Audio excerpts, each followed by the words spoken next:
France Bleu Pays d'Auvergne matin, c'est aussi sur internet francebleu.fr. Juliette Micheneau, bonjour. Bonjour Philippe, bonjour à tous. On reparle de la fin de vie avec votre invité Juliette. Et du droit à mourir dans la dignité, c'est le nom de l'association que vous présidez. Jean-Luc Romero, bonjour. Bonjour. Vous serez en fin d'après-midi à la fac de droit de Clermont, puis ce soir à Moza pour une réunion publique. Pour faire passer, c'est un peu toujours le même message. Depuis plus de 10 ans que vous présidez cette association. Pour vous, la France doit vraiment légiférer pour autoriser l'euthanasie, le suicide assisté. C'est-à-dire que les derniers ajustements, notamment de la loi Leonetti en 2016, ça va pas assez loin pour vous ? Vous savez, c'est pas seulement nous qui le disons, c'est d'abord les Français. C'est le dernier sondage de la Croix a été édifiant. Seulement 11% des Français sont satisfaits de la loi actuelle. On le voit bien, vous savez, ça fait 13 ans qu'on a un débat qui ne s'arrête pas dans notre pays. On a eu 3 lois Leonetti, et le problème, c'est que ces lois, elles ne mettent jamais la personne qui meurt au centre des décisions. Et c'est ça le problème, c'est qu'on s'occupe toujours des gens qui sont autour du lit et pas de la personne qui est en train de mourir. Il faut changer de logique. Et c'est pour ça que ce débat ne s'arrête jamais, même si aujourd'hui, on sent bien qu'il se passe réellement quelque chose. D'abord, l'opinion l'attend avec impatience, et je crois que pour la première fois, il y a notamment à l'Assemblée nationale peut-être une majorité pour voter une loi d'ultime liberté. Vous sentez qu'il y a des choses qui peuvent se débloquer au niveau des parlementaires, vous qui justement êtes élu à la mairie de Paris, au Conseil régional d'Île-de-France. Comment vous expliquez qu'il y ait de tels blocages au niveau de ceux qui votent les lois ? Vous savez, depuis, on le voit, c'est le grand paradoxe. C'est en tout cas la question de société sur laquelle les Français sont le plus demandeurs, quelles que soient leurs idées politiques, quelles que soient même leurs idées religieuses. Oui, parce qu'il y a du religieux là-dedans aussi, c'est ça qui peut compliquer le débat.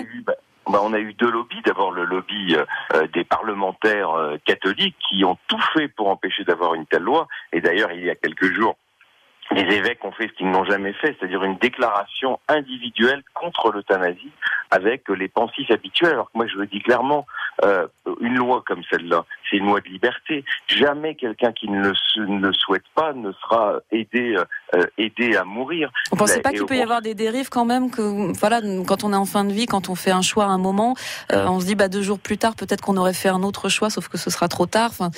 On peut toujours imaginer des dérives. Non, mais c'est tout le contraire aujourd'hui. D'abord, vous savez que la loi Leonetti, vous pouvez demander à avoir une sédation terminale. On vous endort, vous n'allez jamais vous réveiller, donc il faudrait m'expliquer quelle est la différence. Sauf qu'avec la loi actuelle, vous pouvez mettre des semaines à mourir. Et on voit des personnes qui ont des convulsions, des escarres, etc. Donc évidemment qu'il y a forcément des souffrances induites pendant ces semaines-là. Nous, ce qu'on demande, c'est un simple geste d'amour pour les personnes qui l'ont demandé. Vous savez, une loi, ça protège toujours le plus faible, puisque ça pose des conditions. Donc avec une loi, il ne peut pas y avoir de dérive. D'ailleurs, regardez, les pays qui nous entourent, qui ont légalisé l'euthanasie, dans ces pays-là, il n'y a pas un parti politique sérieux qui demande à revenir sur ces lois, même les partis chrétiens démocrates. Donc soyons un peu sérieux dans notre pays. On voit ce débat qui ne s'arrête jamais. D'ailleurs, quand on voit les médias qui, tous les 2 mois, nous mettent le débat sur l'euthanasie, sur la fin de vie est relancé, il est tellement relancé depuis 3 ans qu'il ne s'arrête pas. D'autant plus qu'il y a les états généraux de la bioéthique en ce moment, donc pour annoncer la prochaine loi prévue pour l'automne. Donc ça peut faire évoluer les choses aussi, le fait qu'on associe les citoyens à cette réflexion.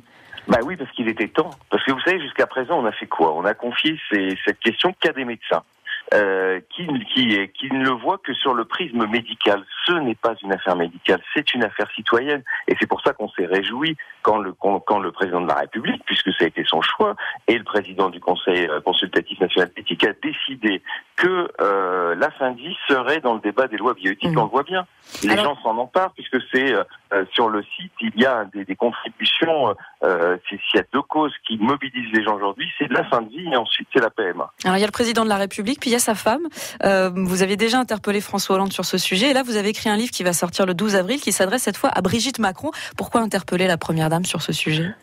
Écoutez, dans son statut, elle est chargée des relations avec des associations qui s'occupent des questions de santé et des personnes vulnérables. Donc je pense qu'on est quand même en plein dedans. Elle a montré une vraie sensibilité sur cette question. Et puis vous savez, partout où je vais, on verra comment c'est à Clermont-Ferrand aujourd'hui ou à Riom, mais les gens me disent, mais pourquoi vous en parlez pas à Brigitte ?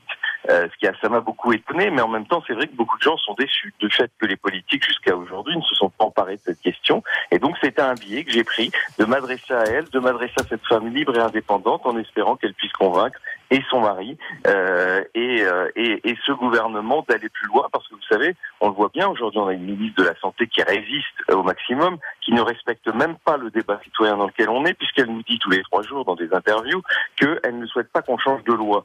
Pour ça, moi je dis aussi quelquefois, il faudrait peut-être respecter ce qu'a voulu le président de la République. Il a voulu un débat citoyen. Ce serait bien que la ministre de la Santé, elle laisse les citoyens s'exprimer et les associations qui travaillent sur cette question. Vous aurez l'occasion d'échanger déjà vous-même avec les citoyens donc ce soir. C'est à 19h à Moza. Merci beaucoup Jean-Luc Romero, président de l'association pour le droit de mourir dans la dignité. Bonne journée à vous. Merci, au revoir.